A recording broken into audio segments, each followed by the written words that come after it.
Du président de la transition, le chef de l'État a reçu officiellement ce matin le rapport annuel d'activité du médiateur de la République pour les années 2023 et 2024. Ces documents dressent un état des lieux détaillé des réclamations adressées par les citoyens au service du médiateur. L'analyse comparative des deux exercices révèle une augmentation significative du nombre de saisines, signe d'une plus grande confiance placée au bureau du médiateur, mais aussi d'une persistance des dysfonctionnements au sein des services publics.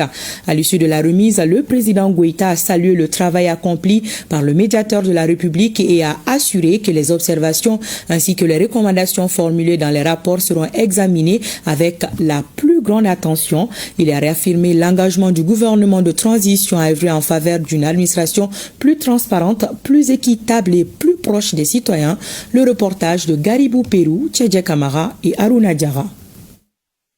Fidèle à la tradition républicaine, le médiateur de la République remet au président de la transition, le général d'armée Assimi Goïta, les rapports annuels relatifs aux exercices 2023 et 2024. Obligatoire selon la loi de création modifiée, l'acte est empreint de rigueur et de respect des principes démocratiques. Pour ce qui concerne le rapport annuel 2023, il se subdivise en 4 parties. La première partie traite des réclamations formulées par les citoyens contre les dysfonctionnements de l'administration. La deuxième partie est consacrée aux autres activités du médiateur de la République. La troisième partie porte sur le renforcement des capacités de mes collaborateurs.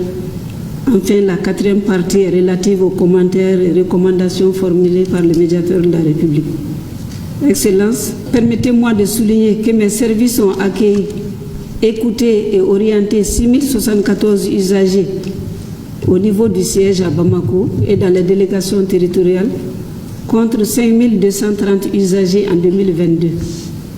L'institution a reçu entre janvier et décembre 2023 240 dossiers de réclamation dont 153 ont été entièrement traités et 87 en cours de traitement, soit un taux d'exécution de 63,75%.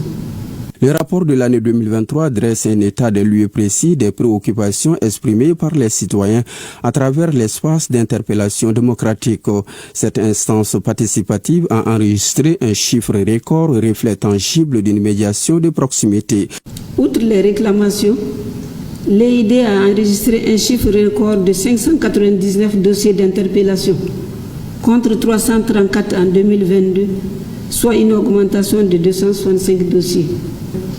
Les dossiers ont été classés en 3 catégories. 38 pour la lecture, 404 pour suite à donner et 153 non retenus. En définitive, le médiateur de la République, garant de l'équilibre entre droits collectifs et droits individuels, fidèle à son slogan « Un recours pour les citoyens, un conseil pour l'administration », inscrit son action dans le processus de modernisation de l'administration et de refondation de l'État. Quant au rapport de 2024, dans la continuité du précédent, rassemble un ensemble de réclamations, de recommandations et d'interpellations formulées par les usagers des services publics. Ces documents, fruits d'un travail méthodique, témoignent de la constance du médiateur de la République.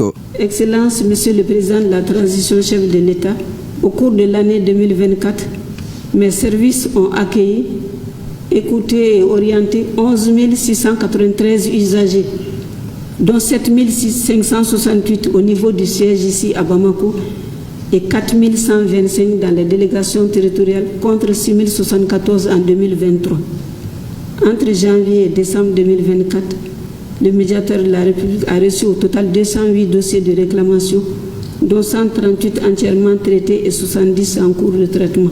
Les domaines fréquemment concernés sont révélateurs des tensions, litiges domaniaux et fonciers, conflits de chefferie traditionnels, problématiques liées à l'orpaillage, à la protection sociale ainsi que les difficultés spécifiques auxquelles sont confrontés les Maliens vivant à l'étranger. La récurrence de ces saisines témoigne non seulement d'une confiance mais surtout d'un besoin impérieux de justice sociale. Prévu par la même loi qui institue le médiateur de la République, cette cérémonie s'inscrit dans le cadre des rendez-vous institutionnels d'importance.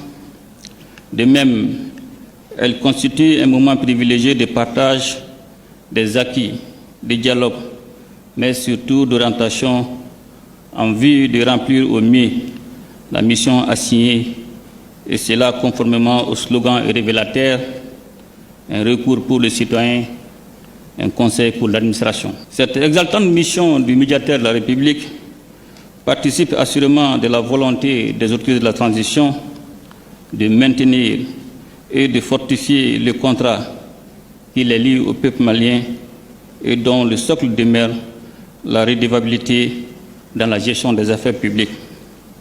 Plus qu'une formalité, le respect de cette exigence républicaine constitue un facteur de renforcement de la confiance entre les gouvernants et le peuple. C'est donc le lieu, Madame le médiateur de la République, de vous retirer mon attachement à la poursuite persévérante de la mission que vous avez l'ainsi honneur de conduire. En référence aux 3 principes constitutionnels qui guident désormais l'action publique en République du Mali, vous devez, vous et vos collaborateurs, garder en permanence à l'esprit les possibilités de transformation des grands défis de notre administration en opportunités. Le président Goïta, en sa qualité de garant des droits des citoyens, a salué la qualité des rapports transmis. Il a assuré que les observations formulées seront dûment prises en compte dans l'élaboration des politiques publiques en vue d'un maillage plus fin et plus juste de l'action gouvernementale.